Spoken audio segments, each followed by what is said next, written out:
Hello friends, आपके अपने YouTube channel study experts classes में आप सभी का स्वागत है। यह छात्रावास अधीक्षक भर्ती का कंप्यूटर सामान्य ज्ञान का दूसरा क्लास है और आगे भी हम आपके लिए क्लास लेकर आते रहेंगे। हमसे बने रहने के लिए आप हमारे चैनल को सब्सक्राइब कर सकते हैं और बेल आइकन की घंटी भी प्रेस करते हैं ताकि आने वाले जितने भी वीडियो के नोटिफिकेशन हैं सबसे पहले आप तक पहुँचे। तो चलिए आज का ये कंप्यूटर सामान्य ज्ञान का दूसरा क्लास स्टार्ट करते हैं। पहला क्वेश्चन देखिए, इसमें यह है कि इनपुट डिवाइस का क्या काम है। तो कंप्यूटर में डाटा इनपुट करने के लिए इनपुट डिवाइस का काम होता है। कंप्यूटर में कोई भी डाटा अगर हम इनपुट कर रहे हैं, चाहे ए लिख रहे हैं चाहे बी लिख रहे हैं या कहीं क्लिक कर रहे हैं, तो ये इनपुट डिवाइस का काम होता है। देखिए दूसरा क्वेश्चन आज का कि input device list 10 input device list है, आपके लिए बहुत ही इंपॉर्टेंट है। इससे एग्ज़ाम में एक क्वेश्चन तो आपको देखने को मिलता ही है, तो सभी को याद कर लीजिए। पहला है कीबोर्ड, फिर दूसरा है माउस, तीसरा स्कैनर, ये सभी क्या है इनपुट डिवाइस है। चौथा है जॉयस्टिक, पांचवा लाइट पेन, छठवां माइक्रोफोन, सातवां बार कोड रीडर, आठवां ग्राफिक टेबल और नौवां वेब कैम और 10वां ट्रैक बॉल। ये 10 के 10 जो है बहुत ही इंपॉर्टेंट है, आपके एग्ज़ाम में इन्हीं में से क्वेश्चन पूछा जाएगा। तो ये याद रख लें, कीबोर्ड है, माउस है, स्कैनर है, joystick, light pen, microphone, bar code reader, graphic tablet और वेब कैम और ट्रैक बॉल। ठीक है, ये सभी क्या है इनपुट डिवाइस के लिस्ट हैं। आउटपुट डिवाइस के बारे में हम बताएंगे, अभी फ़िलहाल ये याद कर लीजिए इनपुट डिवाइस को। देखिए अगला क्वेश्चन, कीबोर्ड तथा माउस क्या है। तो यह एक क्या है इनपुट डिवाइस है। बिल्कुल ऐसा ही क्वेश्चन आपके एग्जाम में आएगा कि कीबोर्ड और माउस क्या है, तो इनपुट डिवाइस है। जॉयस्टिक का क्या उपयोग है, तो यह गेम खेलने के लिए उपयोग में लाया जाता है। अगला है ट्रैक बॉल किस हार्डवेयर से मिलता जुलता है, तो यह माउस से मिलता जुलता है, माउस की तरह होता है ट्रैक बॉल भी। अगला है कंप्यूटर में आउटपुट डिवाइस का क्या काम है, तो सीपीयू से प्रोसेस डाटा को यूज़र तक पहुंचाना क्या है आउटपुट डिवाइस का काम होता है। इनपुट का क्या था, कंप्यूटर तक इनपुट जो भी डाटा है जो यूज़र हैं उनका जो इनपुट देंगे हम उसको कंप्यूटर के अंदर तक भाग तक पहुंचाना, और फिर आउटपुट काम क्या है बाहर मॉनिटर को हमको देना, आउटपुट का डिवाइस का ये काम है। अगला है देखिए कुछ output device important output device है, इसको याद रखिए आप। देखिए पहला है कंप्यूटर स्पीकर, दूसरा है जीपीएस, चौथा हेडफोन्स, चौथा है मॉनिटर्स, पांचवा है प्रिंटर, छठवां प्रोजेक्टर, सातवां साउंड कार्ड, आठवां वीडियो कार्ड, नौवां ब्रेली रीडर और 10वां है प्लॉटर। तो ये सभी के सभी क्या हैं आपके आउटपुट डिवाइस हैं, इनको भी आप याद रखिए। यहाँ से भी आपके एग्ज़ाम में क्वेश्चन पूछा जाता है, बहुत इंपॉर्टेंट है। देखिए 10 इनपुट डिवाइस याद कर लीजिए, 10 आउटपुट डिवाइस, इन्हीं में से आपका एग्ज़ाम में आने वाला है। अगला है इनपुट से आउटपुट में रूपांतरण किसके द्वारा किया जाता है, तो सीपीयू के द्वारा, यानी कि सेंट्रल प्रोसेसिंग यूनिट के द्वारा जो है इनपुट से आउटपुट में रूपांतरण किया जाता है। अगला है कंप्यूटर के प्रोसेसर की गति को किस यूनिट में मापा जाता है, तो हर्ट्ज में मापा जाता है, ये याद रखिएगा, ये भी इम्पोर्टेंट है आपके एग्ज़ाम के लिए।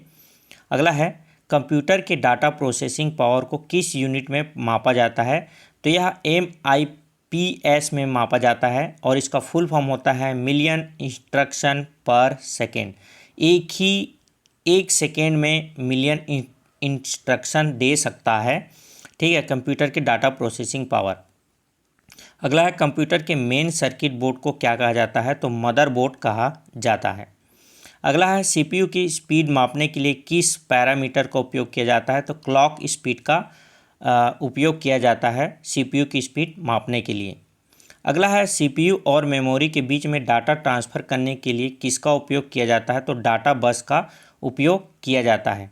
नेक्स्ट देखिए कंप्यूटर से डिलीट हुई सभी फाइलें कहाँ जाती है, तो यह रिसाइकल बिन में स्टोर हो जाती है, वहाँ पर रिसाइकल बिन में स्टोर हो जाती है। और अगर हमको वापस को चाहिए तो वहाँ हम रिसाइकल बिन में जाकर रीस्टोर कर सकते हैं। अगर आप रिसाइकल बिन से पूरा मिटा देंगे तो कहीं भी रिस्टोर नहीं हो पाएगा, ये भी याद रखिए आप।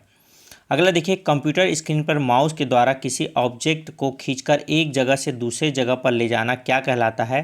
तो ड्रैग एंड ड्रॉप कहलाता है। अगर यहाँ पर कुछ ए लिखा है, इसको मेरे को दूसरे जगह यहाँ पर पेस्ट करना है मान लो, तो क्या करना है, यहाँ से मैं क्या करूँगा, ड्रैग करूँगा और यहाँ पर ड्रॉप कर दूंगा, यानी कि यहाँ पर पेस्ट कर दूंगा, छोड़ दूंगा, तो एक जगह से दूसरी जगह को ले जाना ड्रैग एंड ड्रॉप कहलाता है। अगला देखिए, किसी फाइल की प्रॉपर्टीज़ को देखने या एक्सेस करने के लिए माउस के कौन से क्लिक का उपयोग किया जाता है? तो राइट क्लिक का उपयोग किया जाता है। नेक्स्ट देखिए, फ्लॉपी डिस्क में डेटा कहाँ रिकॉर्ड होता है? तो ट्रैक्स में रिकॉर्ड होते हैं। अगला है, कंप्यूटर का वह भाग जिसे हम छू सकते हैं उसे क्या कहते हैं? हार्डवेयर कहते हैं, और जिसे हम छू नहीं सकते उसको बोलते हैं सॉफ्टवेयर कहा जाता है। आप ये याद रखिएगा, ठीक है। जिसको छू सकते हैं हार्डवेयर और जिसको नहीं छू सकते वो सॉफ्टवेयर। अगला है, प्रिंटर कितने प्रकार के होते हैं? 2 प्रकार के प्रिंटर होते हैं, इम्पैक्ट प्रिंटर और नॉन इम्पैक्ट प्रिंटर। अब इम्पैक्ट प्रिंटर के अंतर्गत और भी प्रिंटर आते हैं और नॉन इम्पैक्ट प्रिंटर के अंतर्गत और भी अलग अलग प्रिंटर आते हैं। देखिए, डॉट मैट्रिक्स प्रिंटर किसका उदाहरण है? तो यह इम्पैक्ट प्रिंटर का उदाहरण है।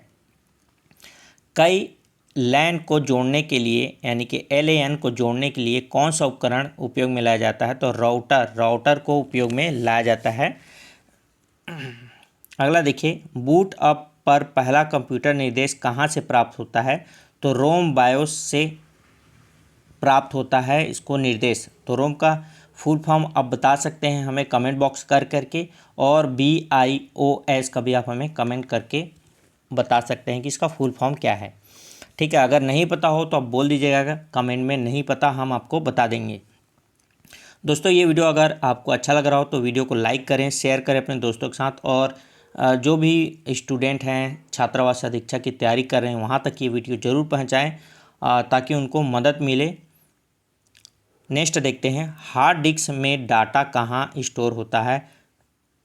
तो यह सेक्टर्स में स्टोर होता है। अगला देखिए, मॉनिटर की रिफ्रेश रेट को मापा जाता है तो हर्ट्ज में मापा जाता है। अगला है, CPU की प्रोसेसिंग पावर को तेज़ करने के लिए CPU और रैम के बीच में निम्न में से किसका उपयोग किया जाता है? तो कैश मेमोरी का जो है उपयोग किया जाता है।